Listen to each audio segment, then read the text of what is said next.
Good morning, this is Ashley, and I'm going to give you a Bible verse today that you can easily memorize just within seconds, and it's a good one.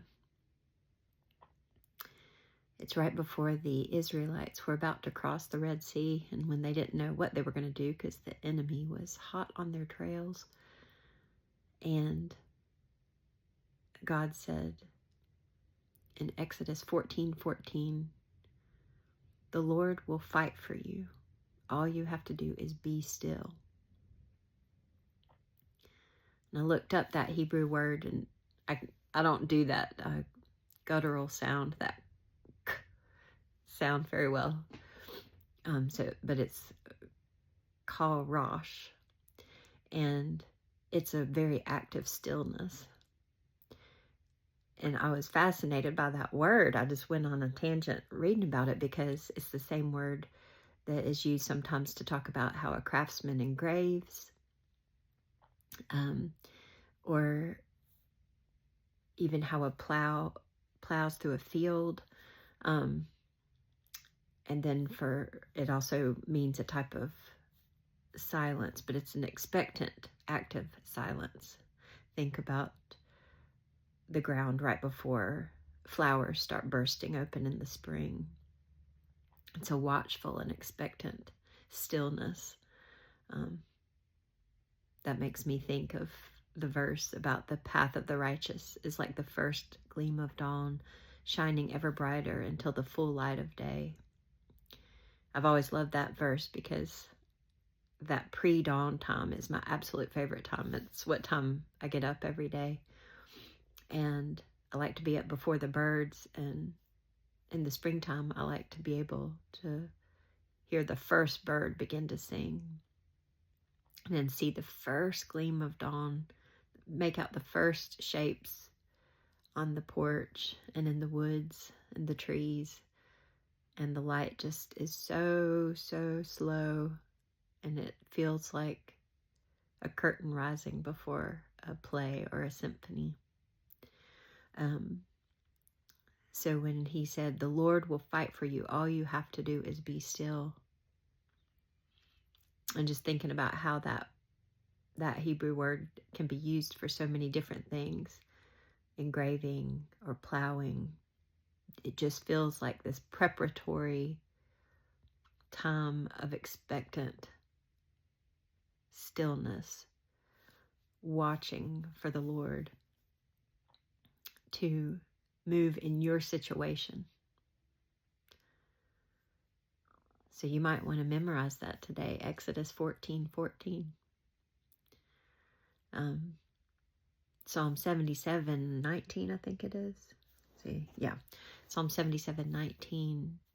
I've mentioned this one in these videos, that says, "Your path led through the sea, a pathway no one knew was there." So right now you may be at a type of crossroads, and you may be about to give up on your situation, and you just don't see any sign of where you're supposed to turn or go, or you're tired of maybe you're tired of your work situation, or you are sick with waiting for an answer. I think this verse has a lot of encouragement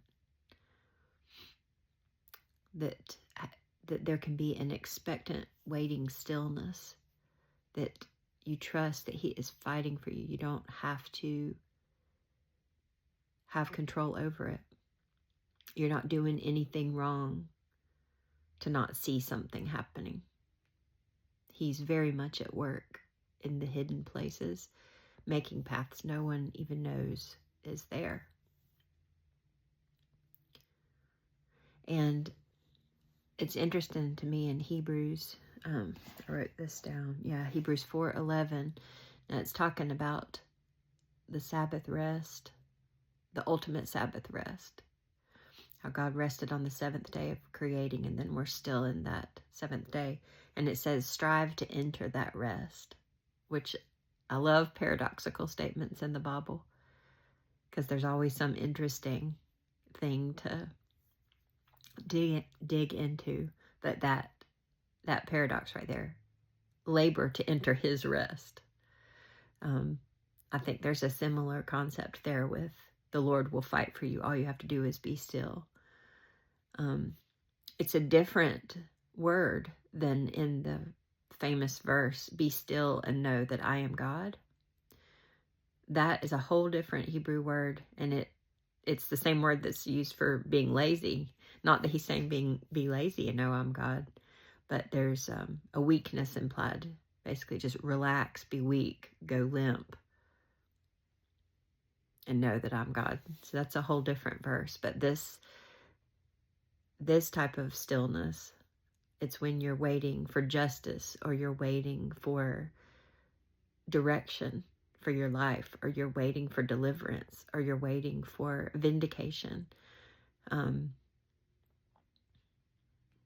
It's an active stillness with your eyes on the horizon, and he's going to show up any moment, and it's going to be perhaps a way you didn't even know was there.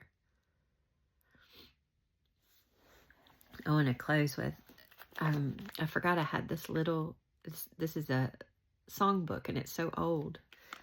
It's got somebody's name in it that I can hardly make out. But it looks like Richard Lune from 1892. This was his little hymn book. And this is one of my favorite songs, and I never hear it. But I'm going to try to sing it. Thou lovely source of true delight, whom I unseen adore, unveil thy beauties to my sight, that I might love thee more, that I might love thee more. Thy glory o'er creation shines, but in thy sacred word I read in fairer, brighter lines my bleeding, dying Lord, my bleeding, dying Lord. Jesus, my Lord, my life, my light, oh come with blissful ray, break radiant through the shades of night, and chase my fears away, chase my fears away. Then shall my soul with rapture trace the wonders of thy love, but the full glories of thy face are only known above. They are only known above. I really like that line. Jesus, my Lord, my life, my light, oh come with blissful ray, break radiant through the shades of night, and chase my fears away. And I just pray that he do that for you today. That whatever is resting heavy on you, whatever is concerning you, whatever is causing anxiety or fear, I just pray that he would chase those fears away. His perfect love casts away all fear. And he is very much in your situation. And his deliverance is just around the corner. Though it tarry, wait for it.